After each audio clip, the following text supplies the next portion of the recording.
Hey friends, welcome to another episode of Third Style Garage.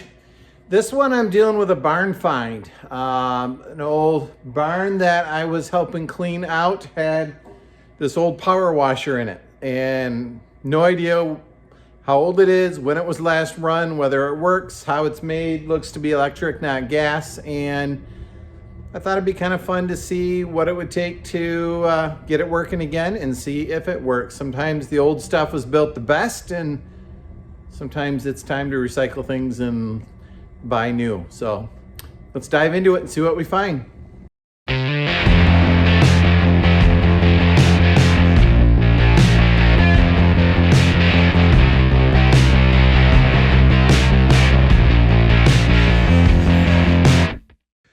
Looks like what we have is an L&A pressure washer. Based on the colors and fonts, I'm guessing 70s-ish. Curious what your guess is. Post a note in the comments below. L&A, 15 amp fuse, operating instructions. Read the operator's manual before operating. Attach a hose, plug in the power cord, place the dip tube, which I think is this thing, into the soap, attach the pressure hose and control cord. For sure water is on, so this would be the water inlet. Adjust soap dilution. See if I can get a little closer here. Pressure washer, model 802, 12 amp, so moderately decent size. 12 amp, 115 volt, 60 cycle, single phase, and then it has a model and serial number. L&A Products, Inc., St. Paul, Minnesota. So we've got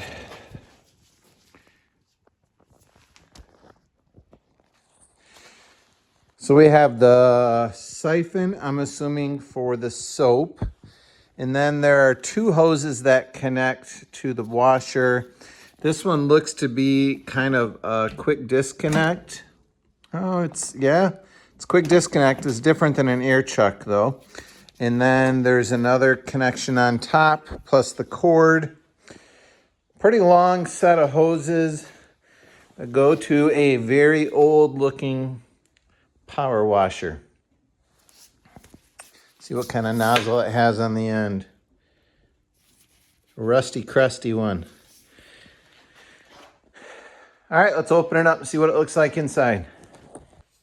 Man, this thing is covered in a lot of mouse and raccoon poop. There are only two screws holding it together. I have no idea what we're gonna find underneath here. You're seeing it before I am. Well, got a motor, a little water pump. Well, that's kind of simple and cool. Let's take a look.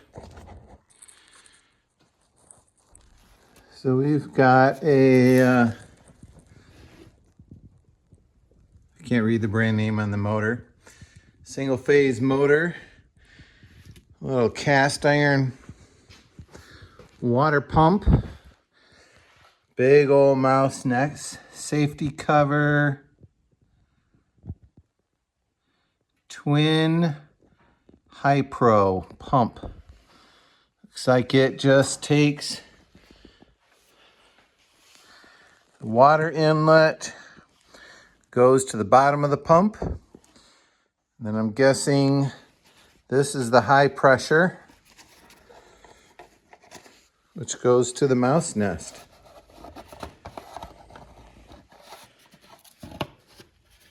Oh, here's the controller. I was wondering about controls because there's electronics and there's lights, but there's no on switch. There's no nothing. So I wonder what these connectors are for. They're open right now. You can see these are open. So looks like maybe a reset back here. You know, I'm kind of curious It's a little oily and greasy.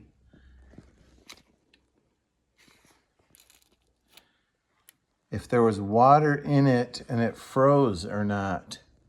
It's a pretty large motor. I think it might be time to, does it turn? Yeah, other than the pulley's a little rusty. I was wondering if we were going to see if this thing was had frozen and was cracked. All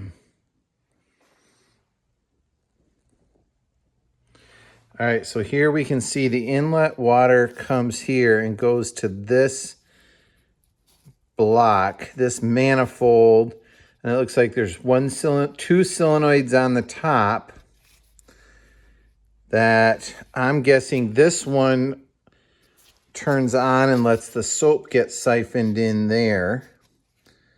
This one probably turns on and lets the water go through. And then when this one's on, it turns on the on switch. When this one's on, that would be the orange. The soap is on. When is the rinse on? And how do you even turn the thing on? You just plug it in?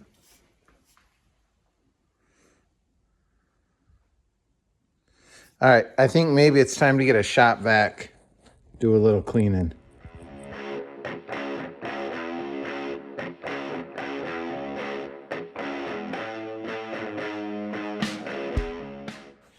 Okay, I feel way better about that. That was kind of grossing me out. Next, I think I'm gonna try to get this belt off to see if the belt's in actually surprisingly good shape. Goodyear Score 4L310. If I can get this off, then I can just spin the motor and the pump and see how they feel.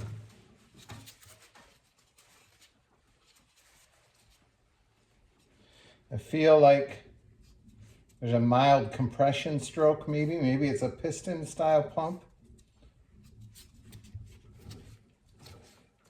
Motor seems to turn fine. I wonder what happens if I plug it in. This power cord feels like it's made out of solid aluminum. It is so stiff. Like I'm afraid if I bend it, it's gonna crack. Remember what it said about make sure you have a ground? Yeah, don't really have that. Let's see what happens. Made a noise, but it did not turn.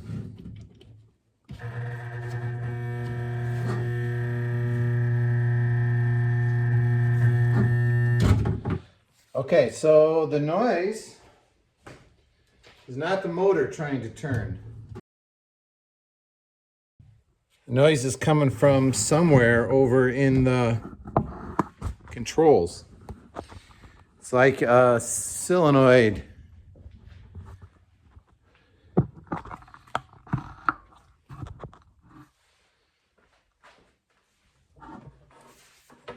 Maybe on this side I can hear it better.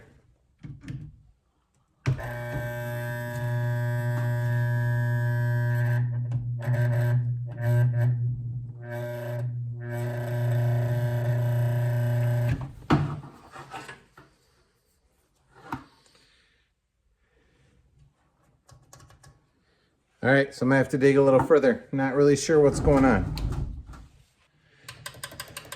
So I wiggled this guy a little bit. The two wires that come in, let me get a screwdriver for a pointer. My two power wires that come in go to right here and right here, which then go directly to, so we'll call this, you know, L1 and L2. They go to these two contacts, and I think those wires coming in power this coil, which pulls this set of contacts in. So I wiggled that a few times, didn't notice anything. I'm like, well, I'll plug it in and see what happens. And that must have freed it up enough that now when I plug it in, it sucks that in.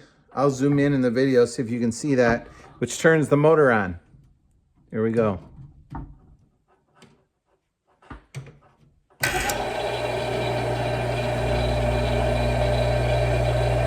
Let me show you the motor. So we're on.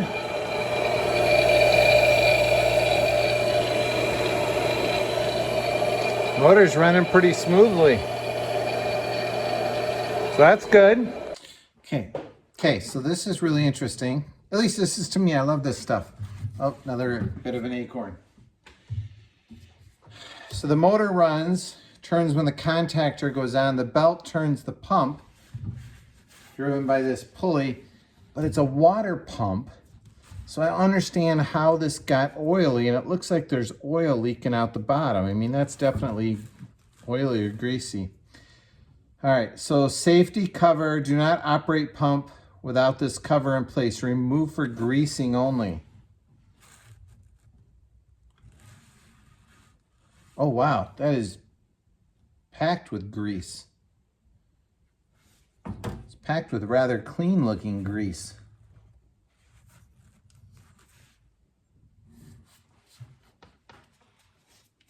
Oh, look at that. You can see the pistons go back and forth. I'll zoom in so you can see that. Man, I got grease on my hand now.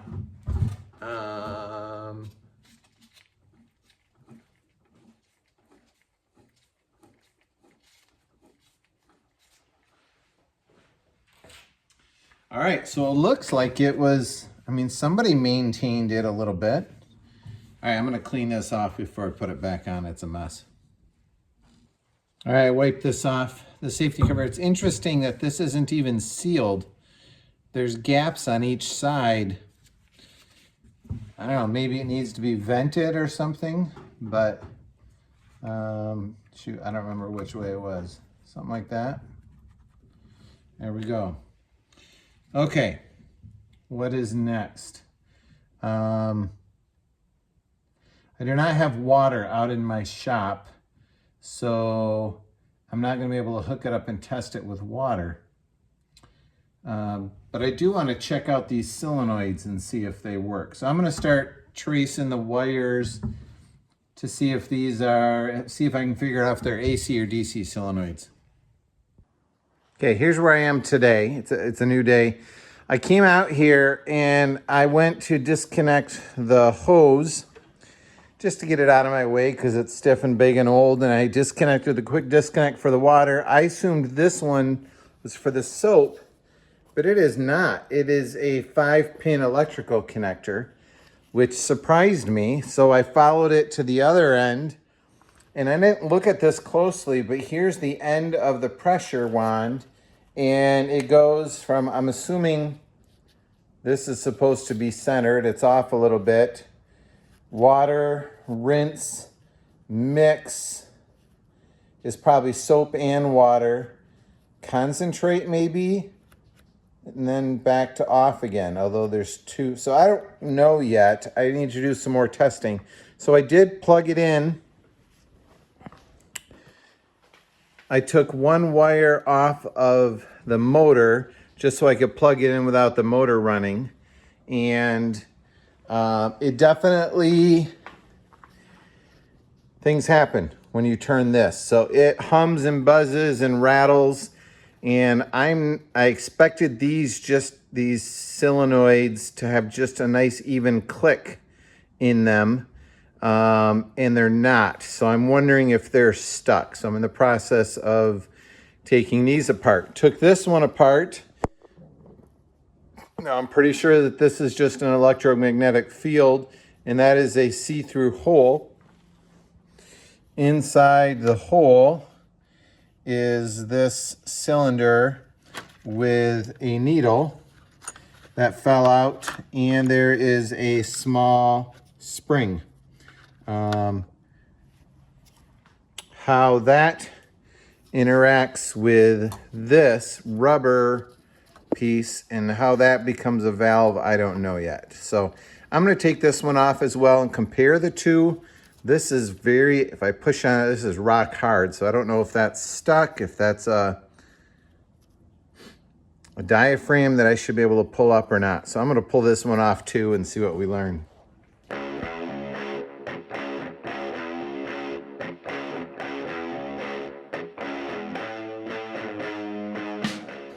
Okay, here's what's puzzling me. I mean, these solenoids do not put out a ton of pressure. And these things are rock hard. I do not know how a little bit of pushing on there with a spring or lifting up of that is going to make a difference. Maybe it's the water pressure from the backside or something.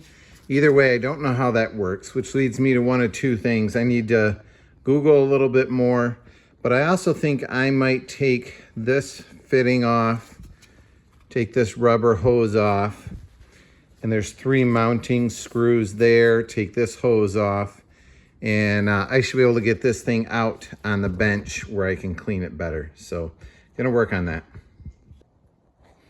Interesting and slightly alarming, when I pulled this out, rather nasty water came out. It's now dripping on my floor. And this has been in an unheated storage barn for a long time. So this pipe in the bottom of this has had water in it. But I don't see any cracks, so looks like it may have survived freezing. But also reinforces that I think I want to clean this up more. All right, next I got to figure these guys out.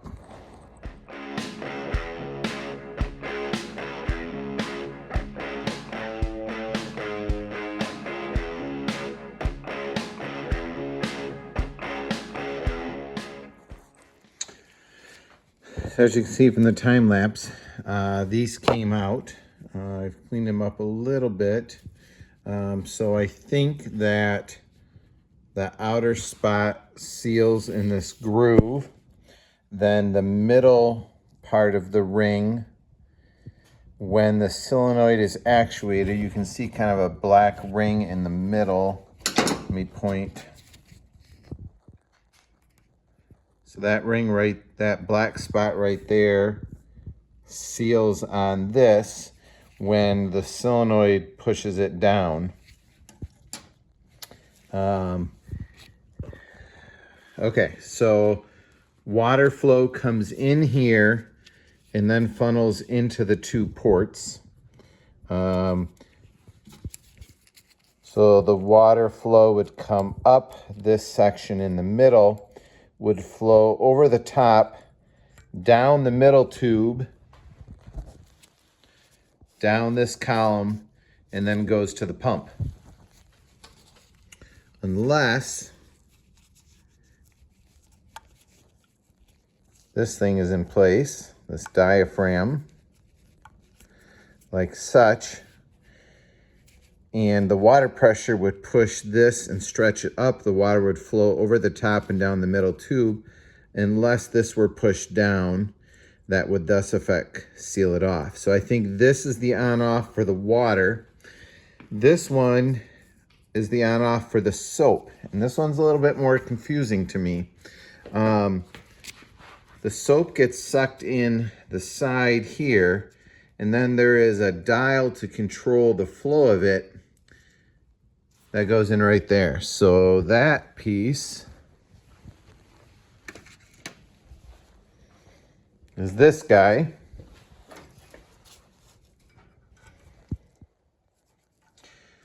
Cleaned it up just with a little Scotch-Brite.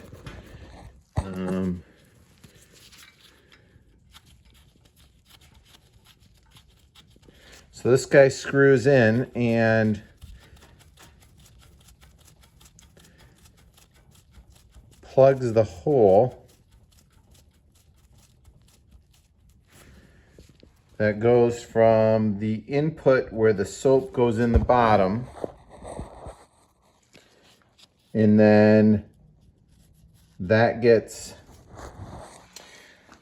I'm only 90% sure how exactly this part works. I think that there is a venturi that sucks the soap in, and the flow of this creates a venturi that sucks the soap in, and so when you close this off, it stops sucking the soap in. That's my guess at this point, but I'd like to do a little testing to confirm that. By the way, these were all filled with junk and corrosion, and it did not look this shiny. That's just some Scotch-Brite. So I'm going to take these little blocking plates and put them on and see if when I put air to this, if I push on that, if it closes off the air coming out the bottom. So I'm going to screw these on a sec just to simulate it, to test if they work or if they're too stiff to work, or if I don't understand this correctly yet. So I'm off camera because I can't hold the phone and do this at the same time. I'm going to put these screws in. Okay, so I have these in. They're all the way down. I mean, there's not much pressure on them, so I would imagine that they would seal, but not real tightly. Then I have my air gun with a little rubber grommet on the end. So I'm thinking if I lightly put pressure to the water inlet, we should see these go up. Now, I don't want to apply full pressure because I don't know if they'll rip out or whatnot, but so let's see what happens. A little air pressure.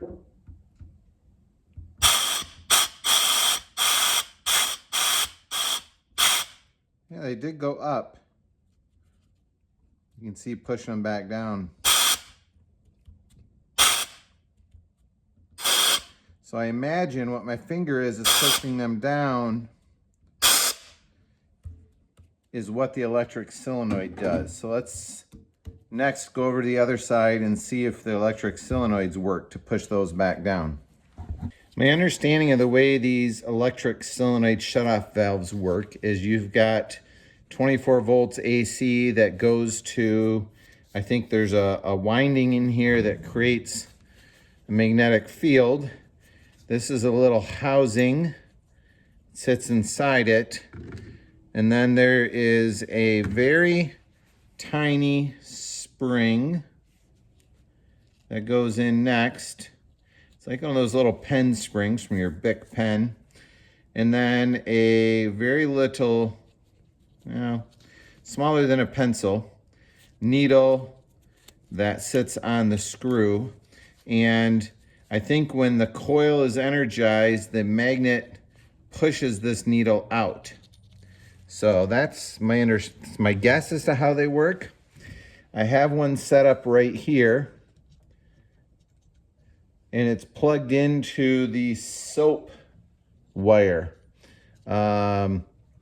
which is the orange. And I think that when I turn it to soap, I should feel this pop out. I don't know how hard it's gonna pop out. Hopefully it doesn't like stab my finger.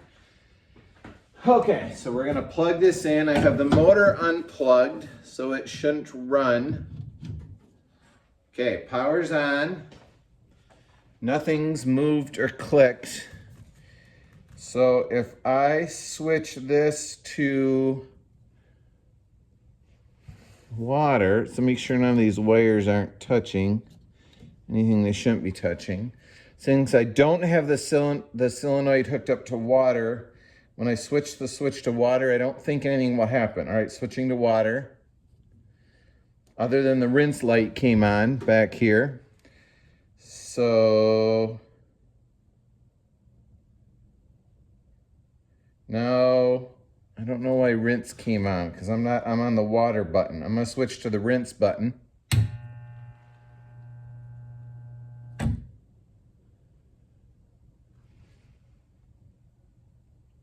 So water just must be without the pump. When I switch to rinse, I hear the solenoid click on the back and the little transformer engage. So if I switch to rinse, that clicks on. Now I'm going to switch to mix, and I should hopefully feel the coil and power up. Oh, it sucks it in. Off, pops out, in, sucks it in.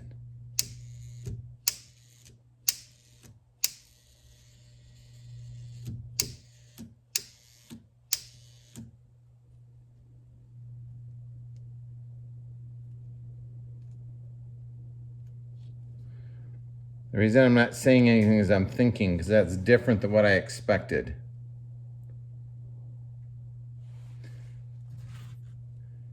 That very small, light coil spring in there does not seem like it would be nearly enough to stop that water flow. Now I'm not sure how it works. All right, back to scratching my head. All right, so this is the second solenoid, and I have it hooked up to the what would be the water valve. So it's off right now. If the it's not off, sorry. The power washer is plugged into power. The dial control on the handle is set to off, so I switch it to water. I'm not expecting this to turn on. No, I am expecting this to pull in, but the pump will not turn on. Okay, so now it's rinse, so that worked. It's pulling it in as if the water's flowing through, but no pump. That's water. If I go to rinse, I expect the pump to turn on. There, the pump turned on.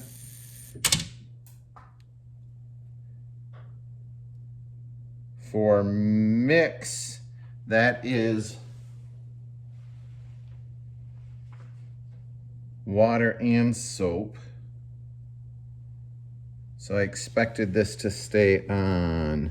So that's a little different than my understanding of it. But the reality of it is it works.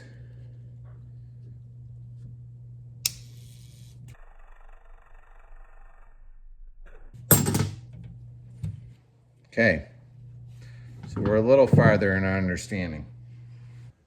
So the reality that I'm facing with this is I don't understand how the electric solenoid on with that little light pressured spring can shut off the water flow with this.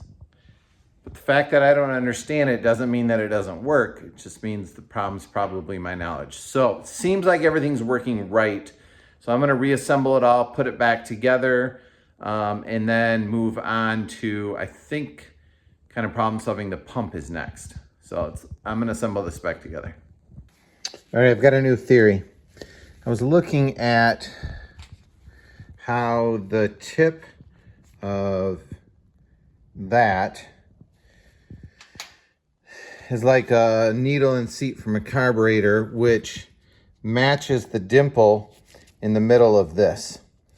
And I always thought that this was to push it down, but maybe it's to seal that off. And then I noticed there's a small hole. Let me take my pick here for a pointer. There's a very small hole in the diaphragm right there and right there. If I hold this up to a light, you can see those holes. Now that would not be enough to let much water through, but it would let air through. So the one I showed you, I had cleaned out. In this one, I had not. You can see the holes, but they're more plugged yet. So I'm gonna use my pick and gently clean those out. This might work similarly to the way that a Sloan valve works, in the fact that there's air above it that is pressurized, and the pressure above it actually pushes the diaphragm down and seals it off. All right, let's try explaining this again in a different way. Imagine that this center hole is plugged. It's plugged because this little needle is extended and it goes down and it fills that hole. So these two little pinholes allow water to come up above here. So water seeps through that hole and that hole. And let's just say your water pressure is at 30 psi. That means this little reservoir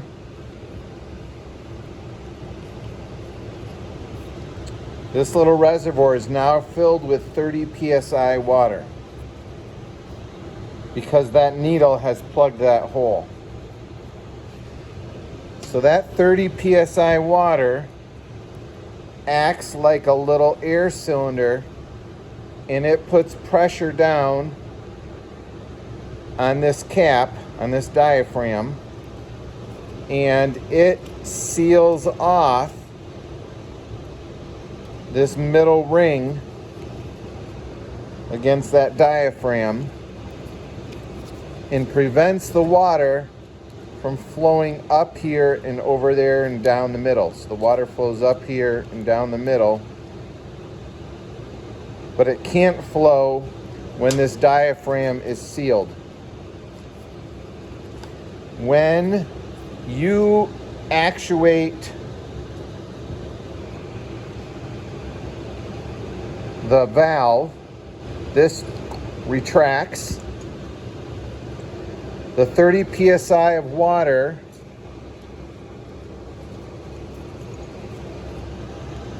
that had built up inside this little cap now rapidly disappears down that center hole. Now there's no pressure on top, so this diaphragm can float up a little bit and allow water to flow over the top. I think that's my theory as to how this works. So, I'm still a little concerned that these are maybe a little stiffer than I would like, but we'll see if they'll work. Now that the whole valve body is cleaned up, put back together, cleaned up and sealed the joints, feeling good about the controls, that everything seems to be working the way that it is. Next, I think I need to turn the attention to the pump. I would love to hook up a hose and run the pump and just see if it's pumping at all. I mean, it turns and I can feel slight amounts of resistance on the compression strokes, but I have no idea if it works well at all. And I'd like to test that before I take it apart. That way, as I look at the internal seals and cups and valves in it, I can determine, oh, it was working great, we don't need to tear it apart, or it's working but has horrible pressure, so therefore there might be some suspect seals and stuff in it. The problem with wanting to run it is, this is what it looks like in Michigan today. So I've got no outside, I've got no hose in the shop here, no water. It's warm, thank goodness. But there might be a day this weekend where it tops above freezing for a few hours. Maybe I could run a hose then, I'm not sure. In the meantime, what I'd like to do is to see if I can get the belt back on and run it and just feel if there's some suction at the bottom of the input port here. But before I put the belt back on, I want to clean up this rust. And so I'm going to do that with a wire brush carefully and just see if I can smooth it out a little bit before I put a belt on and it chews up the belt.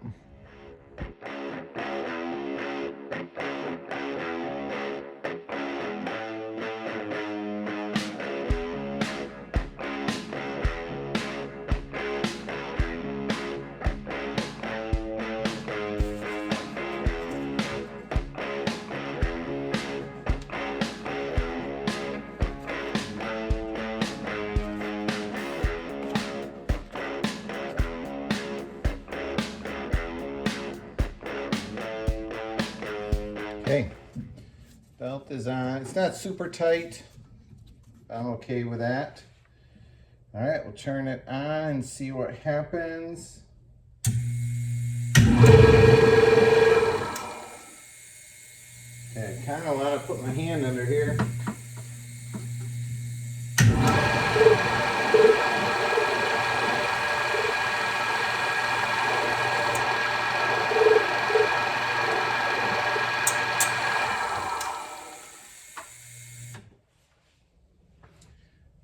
feel a tiny little bit of intake or suction on the bottom of the pump, but not a whole lot. And frankly, I don't know what that means.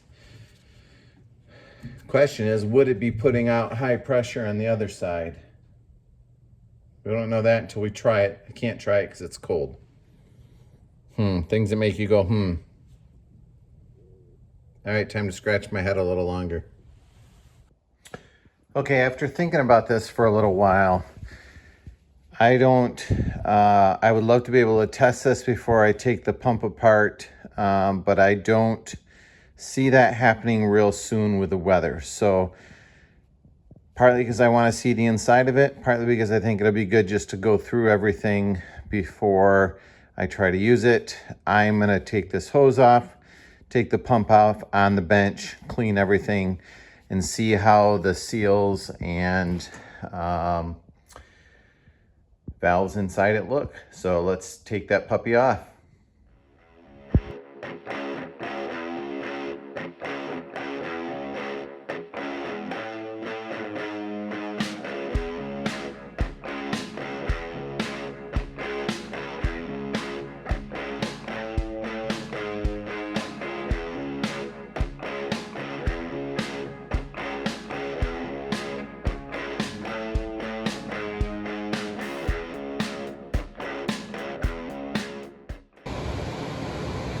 Good news is the pump is out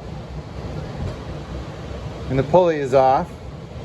The bad news is that was stuck on there far harder than I thought. And this thing is now egg-shaped. It looks more like a Pringle chip than a pulley.